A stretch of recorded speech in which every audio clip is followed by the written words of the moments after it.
Hey. All right. Welcome to today's episode of Your Daily Scrum. I'm professional Scrum trainer Ryan Ripley. This gentleman next to me is professional Scrum trainer Todd Miller. Each and every day, we take your questions, comments, general opinions in the content area below, and we turn them into videos. So leave us your questions and comments, like and subscribe, and who knows, perhaps your question will turn into tomorrow's video. It's magic. Todd, today's question came from a question that was posed in the comments section on a previous video. So look, magic does happen. Here it is. What is the best Scrum certification path? Do you think it would be helpful before we answer this? I'm going to do this. I think it'd be helpful to say that I have had Scrum certifications from a lot of different accrediting bodies. I think is that helpful to say? Yeah, I have too. I think we have both gone down many paths. Mm-hmm. So let's start here. The two main players in the marketplace are Scrum.org and Scrum Alliance. Right. So, and full disclosure, Todd and I are professional Scrum trainers with Scrum.org. So we are slightly biased here. A little bit. Yeah. But we disclose that at the beginning of each and every show. And so we're not hiding that. We love it. We love working for Ken Schwaber's organization. We do. Right? Yeah.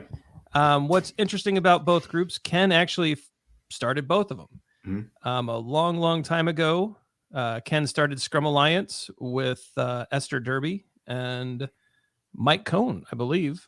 I think that trio, and maybe Ken Rubin was mixed in there as well. And so Ken started that organization, left it, and formed Scrum.org 2009, 2010-ish, I think. And so, look, those are the two players. Todd and I have clearly picked a path. I think what's best here is to talk about why we prefer Scrum.org. And let's not get into the business of being negative, because Scrum Alliance has some great people, some great trainers, some great students as well. What do you think of that, Todd? I think it's great. And then I think maybe we could just do a little bit of why certifications are or are not important. Yeah. That's a cliffhanger. You like that? Let's do that. So, Todd, let's start us off. So the exams are difficult. That to me, that's the big thing. That's where I becoming a PST. Actually, you may not know this, Ryan. I had very, very, very little exposure to Scrum.org until there was a beta teach of Nexus very many years ago. Geez, that makes me sound quite old at this point. And I attended it, and I took the Nexus exam, and I was like, this is hard. This is hard. And then I went down the PST path, which, of course, you have to pass the PSM1, 95% or better, PSD at that time. I was going for the trainer. And then you have to work through all these up to the PSM3, dun, dun, dun, like a super hard exam.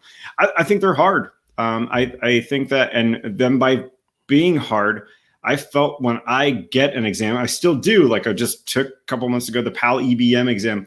I click that button and I wait and I get the immediate feedback and I'm just like, I passed.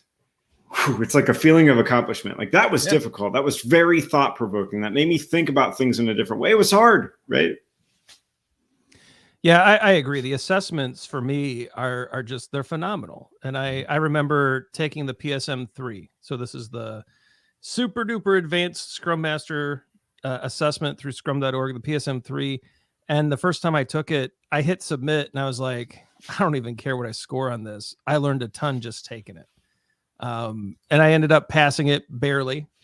Right. And of course, to teach Scrum.org classes back when Todd and I became trainers, you had to score 95% or better on the PSM3. So incredibly high bar to become a trainer, which I really liked. It's a super high bar with a lot of really talented people at Scrum.org monitoring that situation all the way. As you become as you progress through the steps, there's a person that and her job is to just, really make sure that those things are going well and that the right candidates are in place. And, Daphne does a great job at that. I'm sure a lot of people out there who have interacted with Scrum.org have met her.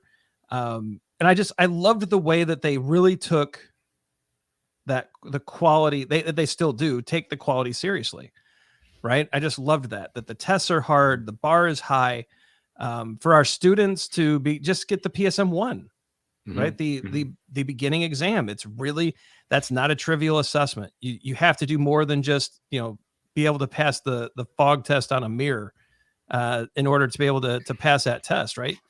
And so, yeah, I think that the difficulty is important. The high bar of and expectations are important. I also love the fact they disconnected the assessment from the class. If you've got years of experience and you want to validate your knowledge on Scrum.org assessments, go take the test. You don't have to sit through a 2-day class. Now, can the class help you pass an assessment, although we don't teach to it? And can it also help you further your Scrum career by new tools and ideas and interactions? Absolutely. But you don't have to. What else, Todd? Yeah, I think that's a good way to close this episode, is to talk about why even get a certification to begin with. And to me, sure, it looks great on your resume. I'm sorry, what were you going to say? Well, I was just going to, you just reminded me of a memory. I was in South Africa doing a keynote, and Kent Beck is sitting in the front row. And he asked me the question, Ryan, how do we eliminate the scourge of certifications from the world? And I thought, wow, what a question from Kent. And of course, he was teasing me and having a little fun, because I probably looked a little nervous doing a keynote in front of a lot of people. But I think what the path you're about to go down, Todd, is why do they help? What do they actually mean? And hopefully not why you think we should eliminate them.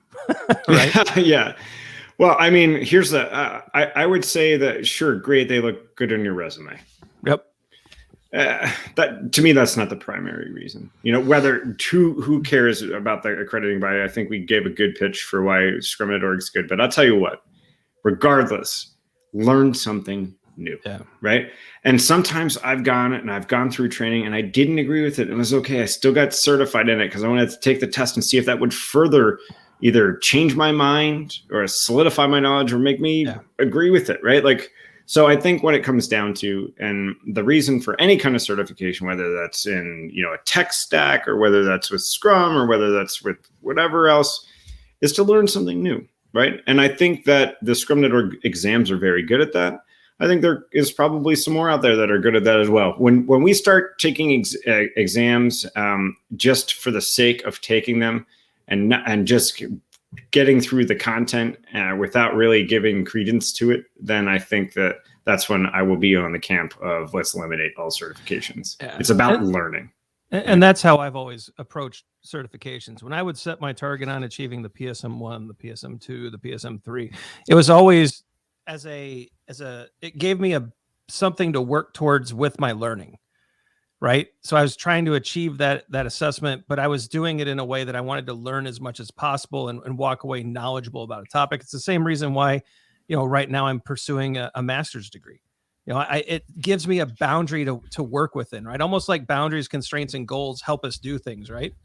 Well, the goal was the learning, and it really helped out. So I think it's a great way to approach things, and I hope that this chat helps you as well, right? What do you think? Are we good here? Let's wrap it. Well, let's wrap it. All right, that means end screen time. Check out the socials, like and subscribe. Make sure you do not miss an episode of Your Daily Scrum, fixing your Agile coaching, fixing your Kanban, fixing your Agile metrics. We got a lot of shows dropping lately. You don't want to miss a single one. Check out the videos below. They should have just popped up. The YouTube algorithm thinks you'll like them. We do too. Leave your comments below. Your comments and questions turn into videos, just like this one. It's like magic. And so help the magic keep going. Leave us your questions and comments. For Todd Miller, I'm Ryan Ripley. Go forward, do some great Scrum, earn some certificates if it helps your learning journey. And we'll see you tomorrow.